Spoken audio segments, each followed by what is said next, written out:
So I'm Lisa Marsh, longtime fashion journalist. Yeah. I'm based in New York, Yeah.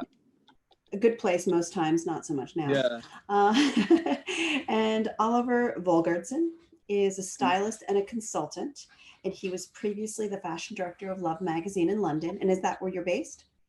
I'm based in London, yeah. Right.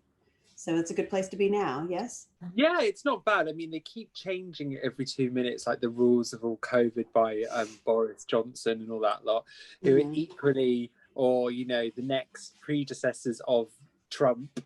I don't know if I'm allowed to say that, but yeah, they're pretty bad. But you're working. You were in studio today, correct? I'm working. Yeah, like I've been working. I don't think we've all managed to kind of work in London, I think, because even though we do have the rules and stuff, you know, if you need to work, you can work. So yeah, I've been working for a fairly long time now since the COVID situation hit. I'm sure you have a repertoire of fashion masks. Yes, I do, but not always that stylish, I'm afraid. But some of the ones off Wish.com are quite good. Nice. I myself stick with a Uniglow because it has a double layer and it's that sports fabric that breathes, which is weird. Oh, no, that's really good. But you know, the best ones are the proper gas masks, which of course. But you know, I'm sure it's going to come to that point at some point. So let's see. I've just come back from Italy, and the Italians in Milan are pretty strong on it. So everyone wears a mask, even in the street. Working conditions are super strict, which is good in some ways. But yeah, it's completely different to the UK. The UK sadly doesn't take it that seriously, but takes it more serious than, I don't know, America, but like when you see the videos in you know, on Instagram, sometimes they're a bit, I don't know. They don't seem very safe, right?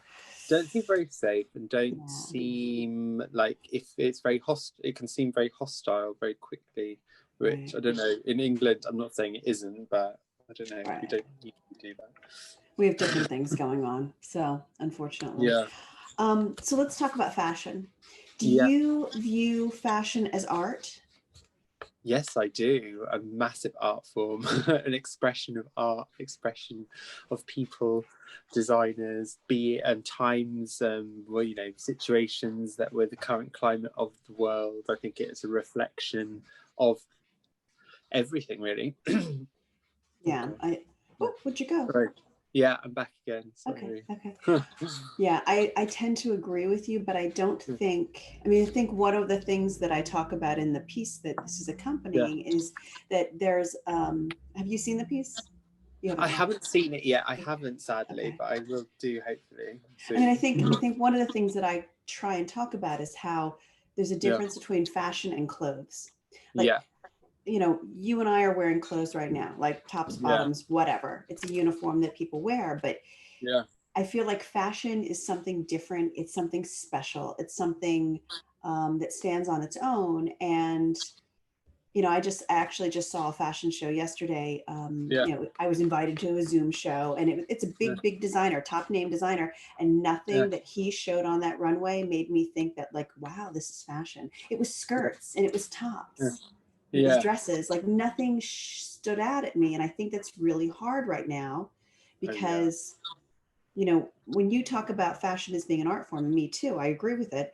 You know, where do people sell it? Where is it couture? Is it one-offs? Is it like, I think a lot of the things that are featured in this spread are really incredible and I would love to have them, but you know what? I would buy them and I would wear it once.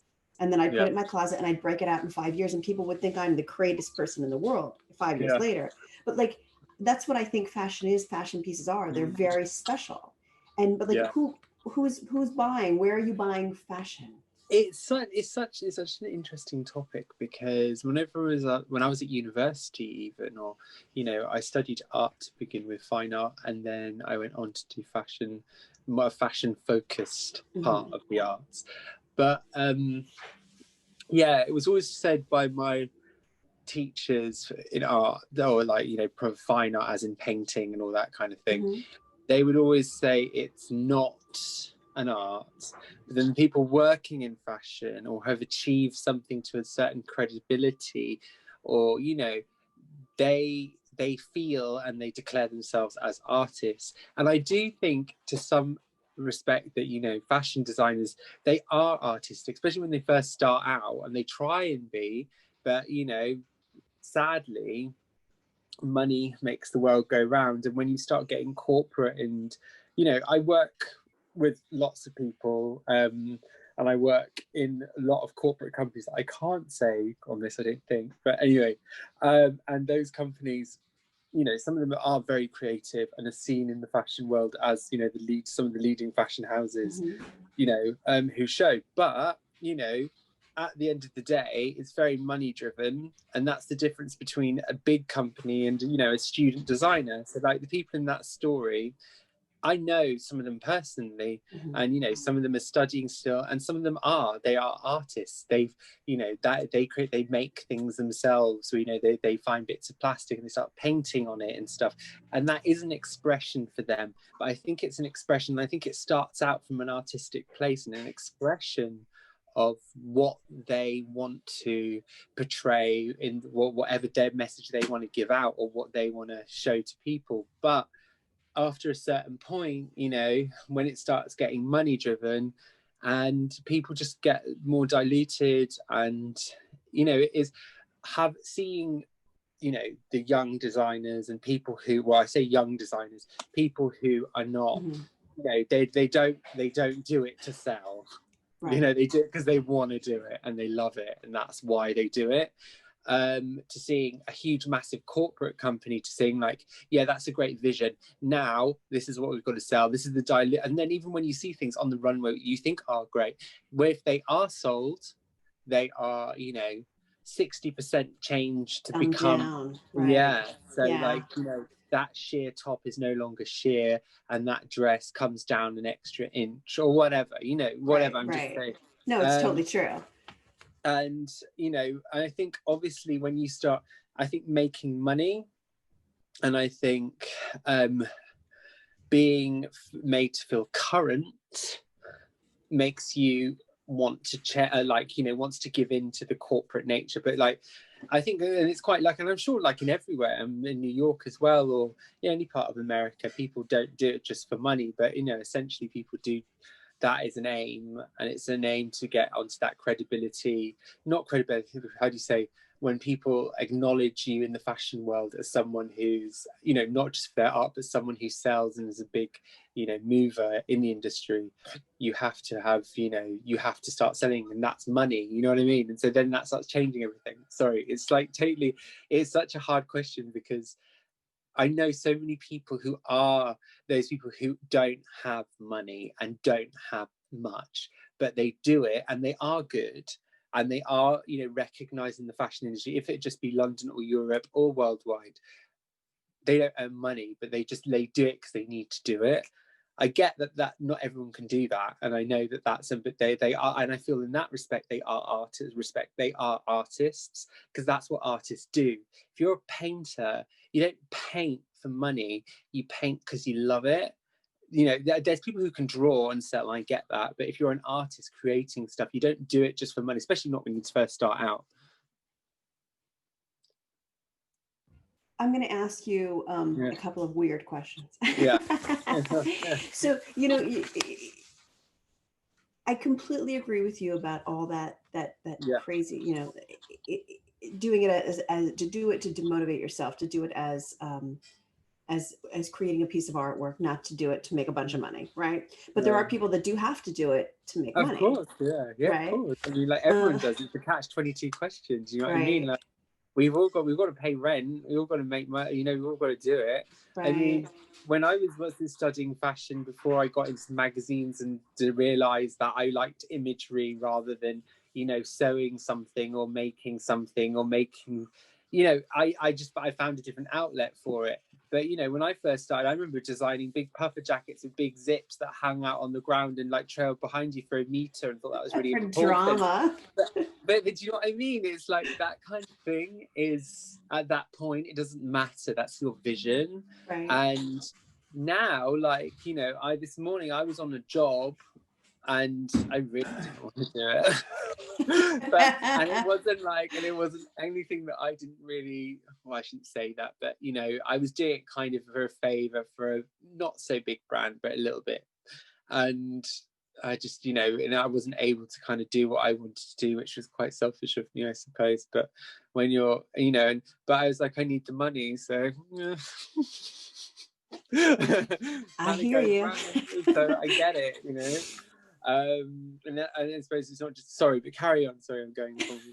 It's okay. I mean, we all have to do it, right? I write the fashion copy that sells things. It's not really, you know, I'm not setting the world on fire with that. That's for sure. We all have our things, right?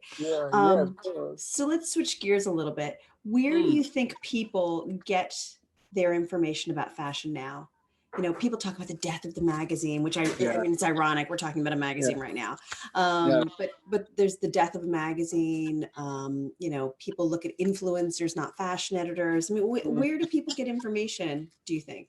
Well, for me, I mean, okay, I used to work at a magazine for 8 years, from, you know, not for, you know, working all the way up to becoming a fashion director.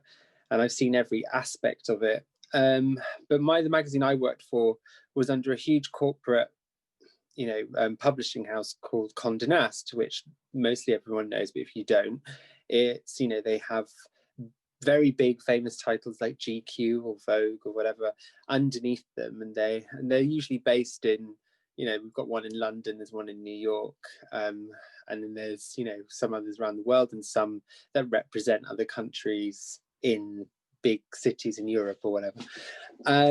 Anyway, not maybe for the magazine I worked at, everyone thought that assumed that Love magazine was something which was an independent feeling about it. Even though we had a lot of advertising and we did have this huge glossy book, people still thought it wasn't something like Condé Nast, but it was. So, you know, in that respect, I feel that people of a younger age group and an eccentric age, or eccentric age or whatever, eccentric person, they would get influence from magazines like Love magazine. And, you know, I think they're fashion people who study fashion, people who are into images, people who get off on looking at a great image, like, oh my God, that's fantastic. Oh, you know, amazing. But, you know, I think that lots of other people and younger people get it from the internet and Instagram in particular. I'm sure Instagram will change and it won't be Instagram in maybe 5 years' time, or it might be more, I don't know, or it might have developed into something else. But things like Instagram, which is very visually run, and, you know, you're looking at, that's what you get. You know, I have found so many amazing, good, great designers from other parts of the world just on Instagram. And I couldn't do that before. You'd look at Vogue. Yeah, you'd look at Vogue Runway and be like, you'd see, okay, that's it there. Or you'd see some sort of some country's fashion week, what's it thing? You see some imagery, or someone did a special sort of presentation that got the attention of someone at some place. So therefore a photograph or whatever. But, you know, on Instagram now, you can get a following from any sector, any group of people who are interested in you for whatever, you know, your choice of tattoo on your face or your hairstyle or whatever. And you suddenly got this huge following from all around the world. And that reach is immense. That reach, you know, you can connect with people who you just wouldn't be able to do that before. And, you know, for me, it's like finding designers in India or whatever, you know, and really good designers, I think that is selling, not selling, that's reaching, that's teaching. See, corporate. Right. See, that's reaching such a different part of the market, you know, and gets people's attention. And, you know, like MySpace before it, Facebook, I don't know as much, but you know what I mean? That kind of visual thing, you know, the younger people now are people, I wouldn't say I'm like particularly that young, but I'm in my like just turned 30, which is quite young for a fashion director back in the day. But I feel that, the younger kids and stuff, they're really on it with that kind of stuff, and they can get, those images and what they can see and their reach and what, it is incredible. But I think my point is more so than magazines being more of like a book. Right. Do you know what I mean? Yeah. Like Love magazine was like a special thing that came twice a year. It's like, and you've got some of the best photographers in the world and some of the best designers in the world. The advertisers who people don't seem to don't realize have paid for all these pages. Right, of course. Luckily, for like, I think some magazines like Love, who did, when Katie Gran was running it, my old boss, she kept the integrity of, the magazine, and made it so that it wasn't, even though it was funded and helped by designers, it also it did what we thought we wanted it to do, what her vision was, which was to to stay true to what we thought as a collective of people was good current of that season. So it was like a special thing. It was a collaboration of great writers, great photographers, great designers, great models, diverse crowds, old school people or new people, whatever, who's around in the last 6 months, what's happening around the world. And that was that's pretty great, but that's like a special thing. Right. But you think that Instagram is the gateway to get, it's a great equalizer, because you can get everywhere. It's funny because I was thinking about this morning, way back when I started in fashion. I mean, this is a long time ago. I would literally go on these walking tours of the Lower East Side and East Village, and you'd go into these little tiny storefronts where they had like literally a door and like 3 feet on either side, and you'd walk in and there'd be designers that were taking these tiny spaces. And that's, I remember specifically finding a couple of designers that we featured in magazines, and, you can't do, that doesn't happen anymore. Like, that's not how you find fashion anymore. Ever. Now I think you might be right about the Instagram thing. I mean, it's helpful that you can get it. I just feel that, because especially during lockdown, part of we had to get really involved, because the magazine wasn't running at that point, but it was running digitally. So we had to go on board online and onto the website and having to find content. But you know what? We did our best numbers in the 2 weeks that the fashion department of Love magazine actually did that, and it made it really good. For a magazine that's out twice a year, it's got 1.3 million followers. That's not bad, considering that's pretty good.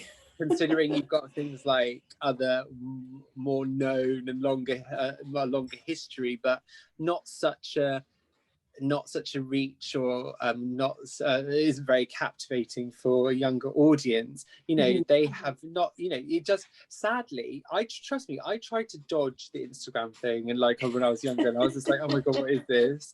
And it's, sadly to this time, it's something that is really important, and it does reach a lot of people. I'm not saying like that's the way forward, and Instagram, but for fashion, for me, if I need to contact someone, a designer, get someone in on something, find out, reach somebody who's this or that, it's such a good tool. But obviously everything that's such a good tool has its problems. So. Right, of course. Because so my next question on the next stop, the next part of this is, where do you buy clothes? Where do people buy clothes? It's not like we're going out and going shopping in department stores. It's not like we're walking down Madison Avenue or the High Street and shopping. Where do people buy things anymore? That's so funny, isn't it? Okay, can I give myself as an example? Yes. So basically, for me, I buy. My speciality is vintage. So I that's a bit different, like you go to like stores or whatever for that, and you have your people who like what you like, or what you can get and all that kind of stuff. Or who like your kind of taste. So you have a shopper basically working for you in these vintage places that you shop for more. No, I do it. Yeah, You don't think that there's places that will pull things for you? I mean, they don't. Yeah, no, of course, definitely. But I'm a massive control freak when it comes to that. Like lots of people, like lots of people in fashion are, and it's like, you know, what if they see some, I don't know, 18th century piece of lace, you know, think it's not important, but I might. So, but you know, and I'm from where I used to work, as people who still work still find that an important thing. But like, you know, that's vintage, and you know, the internet and different these forms of communication has opened the, you know, shopping, like especially for vintage kind of, you know, you can get in contact now with shops out of people who don't even have shops. They just have a warehouse or a room for the stuff that they have, and they just sell it over the internet. Depop, you know, my God, sell anything off it, and it's great. And they've got all specialized different sites as well, which, you know, it's not just random stuff where it's a bit of anything. I'm talking like, you know, right, I want Victorian clothes. There you go. You can find it, I'm sure. So no, you know, obviously there's shops, and there are great shops, you know, like as in the last 4 years I started shopping because I could start and be able to afford it, is Dover Street Market. Oh, I love Dover Street. Yeah. So beautiful.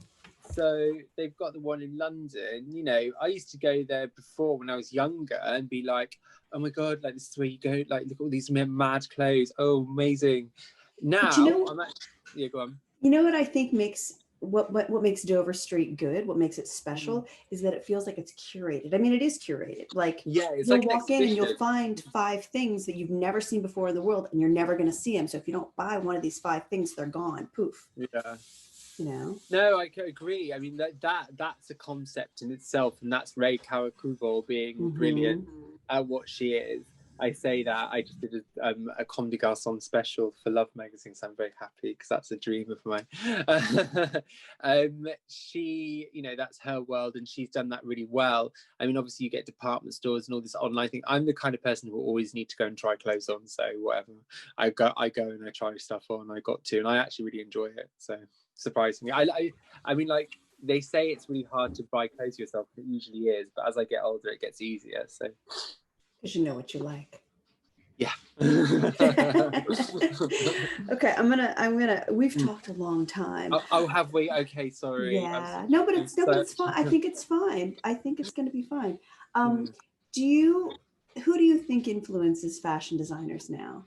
I mean, is it travel? Is it music? Is it culture? Is it, you know, what is it? Because is it our society, or is it just, you know, artists just see differently than we do? I think that fashion is inspired by everything. It's like it's a reflection of the times we live in, no matter where you are, or the environment the person who creates it is in. So, you know, that can be anything. And I think it's constantly on a cycle, depending what way we're at. You know, I can imagine, like, you know, American designers, I think, you know, in New York, I think it's getting more exciting.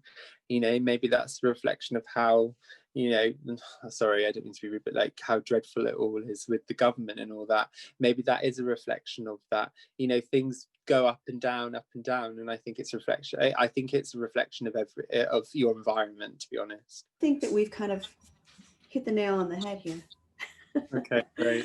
So thank you for visiting with me from London to New York and vice versa.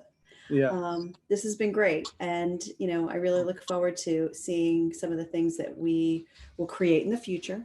Yeah. From the other sides of the pond, and you know, good luck to you. Thank you so much. Lovely speaking to you. Speak to you soon. Bye. Bye.